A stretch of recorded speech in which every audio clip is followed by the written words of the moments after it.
Yusek, sinabi ni VP Sara sa isang interview over the weekend na kalat yung governance ng kasalukuyang administrasyon. Ito po yung bahagi ng kanyang sinabi.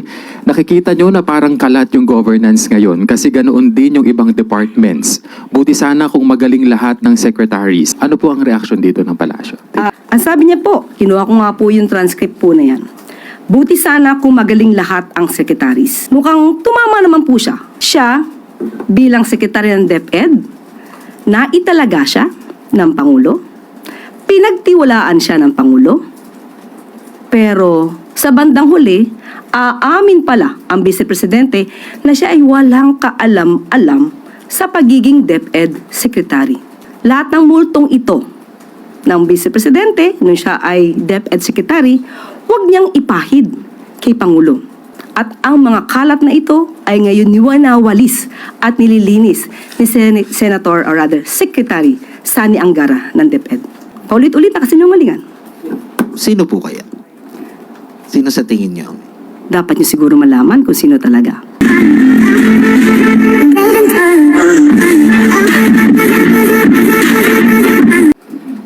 At maaari na po akong tumanggap ng inyong mga katanungan. Unang tanong po mula kay Jervis Manahan, ABS-CBN. Hi, Yusek. Yesterday po sa ASEAN Editors and Economic Opinion Leaders Forum, the President mentioned that he is talking to some personalities and he has some people in mind for the 2028 elections and some of these personalities have said no. Do you have information about this po? Hindi pa po tayo nakausap ng Pangulo patungkol dyan. At pagka po nakausap ko na po ang Pangulo patungkol dyan, bibigyan ko po kayo ng detalye. Pero sa ngayon, ang sabi po ng Pangulo talaga, ang tutok po niya ay serbisyo. Pero nadinig niyo rin po kung ano ba ang mga requirements or at least mga kinakailangan para sa isang leader na dapat mamuno bilang Pangulo. Ang sabi niya ay dapat na nakakaintindi ng economics. Ang sabi niya ay dapat naiintindihan ang patungkol sa inflation, pati ang paggawa ng trabaho at ang food supply. At mga tao dapat na leader ay hindi inuuna ang politika kundi kung paano paunlarin ang bansa. So sa mga nangunguna o inuuna ang pamumulitika sa ngayon, mag-isip-isip at baka hindi kayo qualified. So yun lang po. So, dapat mag-isip-isip sila kung sila ba'y makakatulong sa bayan o makakapagpayaman lamang ng sarili. Next question po, Ann Soberano, Bombo Radio. Yusek, good morning. Yusek, sa darating na March 2 to 4, tatalakayin na ng Justice Panel ang impeachment laban kay BP Sara. Ano pong reaksyon ng Malacanang dito? May posisyon po ba kayo? At handa po ba ang administrasyon sa anumang posibleng epekto? Thank you. Ang impeachment complaint na didinggin ay ang sangkot naman po dito ay ang Vice Presidente. So kung ano magiging posisyon ng Pangulo at ng administrasyon, dapat lamang pong sundin kung anong proseso. Yun din po, pauulit-ulitin lang po natin, dapat proseso, due process, at kung ano ang inilalahad ng ebidensya. Yun lang po. Next question po, Kenneth Pasyente, PTV. Hi, Yusek. Good morning. Yusek, sinabi ni VP Sara sa isang interview over the weekend na kalat yung governance ng kasalukuyang administrasyon. Ito po yung bahagi ng kanyang sinabi. Nakikita nyo na parang kalat yung governance ngayon kasi ganoon din yung ibang departments. Buti sana kung magaling lahat ng secretaries. Walang utos, walang nag-uutos sa'yo na presidente at walang nagbabantay sa'yo na presidente. So yun ang na-disappoint ako. Akala ko mabilis, tuloy-tuloy ang trabaho, tapos sasabihin mo sa tao, ito nagawa natin, ito gagawin natin sunod. Walang ganoon na nangyari.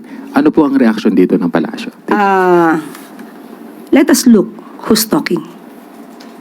Ang sabi niya po, kinuha ko nga po yung transcript po na yan. Buti sana kung magaling lahat ang secretaries. Mukhang tumama naman po siya. Dahil siya, bilang sekretary ng DepEd, naitalaga siya ng Pangulo. Pinagtiwalaan siya ng Pangulo. Pero sa bandang huli, aamin pala ang Vice Presidente na siya ay walang kaalam-alam sa pagiging DepEd Secretary. So totoo po yan. Hindi po lahat ng sekretary na naiya talaga dahil sa tiwala ng Pangulo, sa paniniwala sa kanila, hindi pala talaga magaling. Doon pa lamang po sa mga ghost students, ghost vouchers, ghost food packs, ghost laptops, ghost school materials. Lahat ng multong ito ng Vice Presidente, nung siya ay DepEd Secretary, huwag niyang ipahid kay Pangulo. At ang mga kalat na ito ay ngayon niwanawalis at nililinis ni Senator or rather Secretary Sani Angara ng DepEd. Next question po, mula kay Ivy Reyes, Bilyonaryo. Yusek, good morning. The palace usually releases an official statement when it comes to days of commemoration, but now there's wala pa pong statement on EDSA. Kung meron, maglalabas po ba ng statement ang palasyo? And if not, what makes EDSA commemoration any different? Sa mamaya po siguro, bibigyan ko po kayo ng update patungkol po dyan, pero wala pa po sa atin na ibababang anumang impormasyon patungkol po. But as far as the palace is concerned, what's the significance of EDSA? It's part of the history. Hindi ito mabubura. Hindi mabubura kung anong naganap noon, ang katapangan ng mga Pilipino, ang pagtanggap sa pangyayari, hindi po yan mabubura sa history. Follow-up question po, Ana Bajo, GMA. Hi, ma'am. Ma'am, you mentioned yesterday that President Marcos will study the bills na dinedeclare yung EDSA as a regular holiday. May we know, ma'am, ano po yung mga factors na he will consider in studying the February 25 holiday bill? Pag nakarating na po siguro sa Pangulo yung bill at aaralin niya, titignan po natin. Hindi, sa ngayon po ay hindi po sinasabi kung naibigay na po ang kopya na to, new version na ito. Thank you, ma'am. Next question po, Luisa Cabato, Inquirer.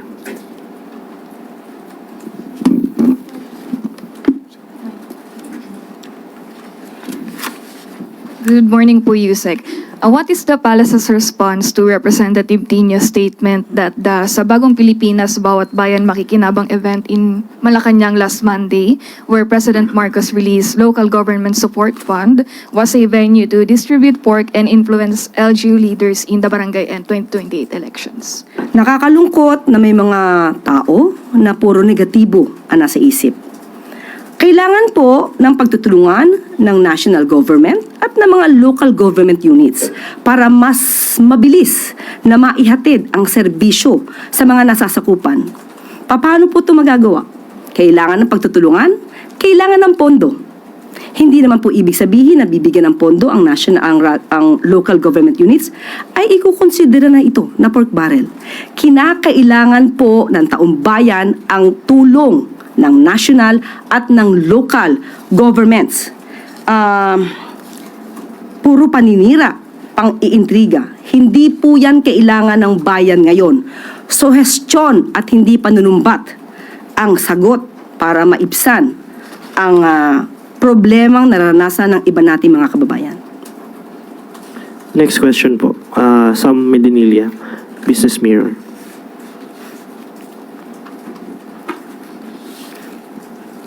Good morning po. Ma'am, magtatanong lang po ako regarding po kung may instruction si President Marcos sa concerned agencies to address the ongoing port congestion po sa Manila South Harbor and Manila International Container Terminal. Yes, opo, kung ano man po ang nagiging problema dito, port congestion, yan po ay pinapatutukan ng Pangulo. At dahil po dyan, nakausap po mismo natin ang pamunuan ng Bureau of Customs. At ang sabi po nila sa atin ay usually nagkakaroon ng port congestion kapag weekends. Pero pag weekdays ay nagiging maayos naman. Nagiging normal po ang flow.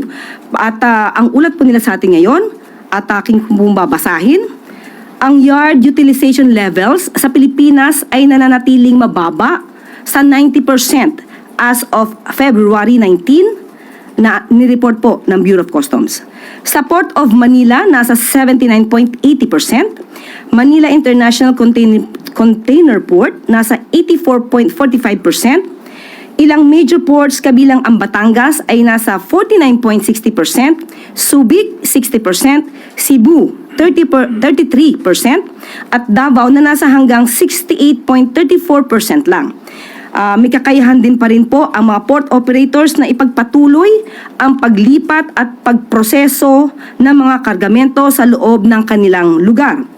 Wala pang agarang banta ng paghinto sa paggalaw ng mga container sa ngayon.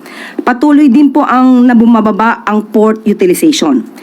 At ayon din po sa BOC, sinusulong ang mga agarang hakbang na madaliing maipatupad at nakatuon sa mas maagang pagkuha ng impormasyon, mas maayos na koordinasyon at kahandaan sa kapasidad upang matiyak ang tuloy-tuloy na operasyon. Kabilang sa mga hakbang ng Customs Administrative Order sa accreditation ng container yards.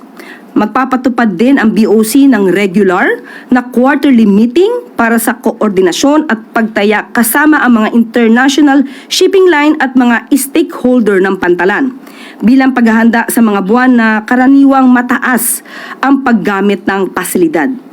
Suportado rin ng BOC ang infrastructure readiness initiatives, particular na ang investments sa mga karagdagang reefer facilities at complementary policy issuances.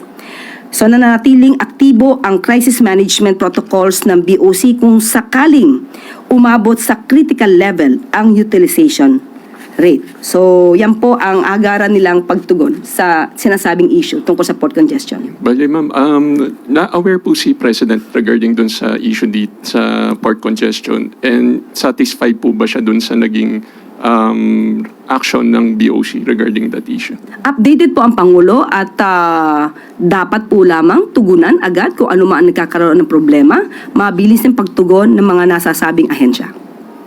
Tapos last na lang for my part, ma'am. Regarding lang rin po doon sa LGSF, nag-a-apply po ba yung Section 19 ng GAA, 2026 GAA doon sa distribution ng tulong para sa LGU? Doon sa nangyari po doon sa event na yun.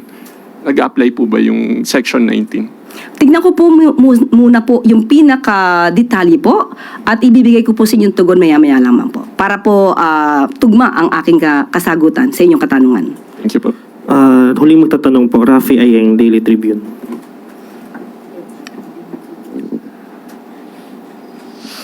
Good afternoon, Yusek. Good morning.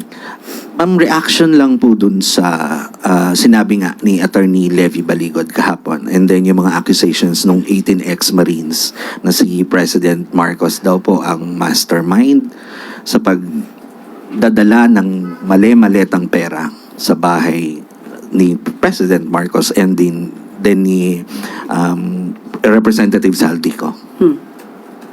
Paulit-ulit na kasinungalingan laban sa Pangulo. Lousy script. Hindi pang award-winning. Hindi malinis. Alam mo na may kasinungalingan.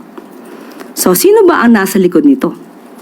Siguro dapat malaman nyo kung sino ba yung may-ari ng sasakyan na siyang sumundo sa kanila matapos ang press briefing or press con nila. So, paulit-ulit na kasinungalingan. Sino po kaya? Sino sa tingin niyo? Dapat nyo siguro malaman kung sino talaga. Alamin nyo muna. At baka kayo, I believe, hindi kayo magugulat. Same people. Wala bang balak kasuhan ng palasyo ang mga nagpapakalat ng sinasabi niyong fake information o kasinungalingan? Nandiyan ang NBI. Nandiyan ang PNP. Dapat malaman nila to. Obligasyon nila na kasuhan ang mga nagpapakalat ng fake news. Dapat pa ba silang utusan? Hindi po. Obligasyon ng NBI, PNP, DOJ. Si Mike Defensor po, ano po ang, wala po ba kayong balak kasuhan? Or siya po ba ang may-ari? Yan ba ang hula mo? Okay. Another matters naman po, ma'am, nagbaba si US President Donald Trump ng 15% global tariff. Ano po ang balak ng economic team dito to protect our exporters? Oo, isa po yan sa talagang sumambulat na balita sa atin. Kaya po, minabuti ko pong kausapin ang economic team at ito po ang kanilang tugon. We will continue to engage with the US. given that US remains a major trading partner. In the meantime, we will evaluate and monitor recent developments. Our goal is to ensure that our trade and investment relations with the US remains stable and predictable. Yan po ang tugon ng economic team. Yun na po ang huling tanong, Yusek. Back to you po. Maraming salamat.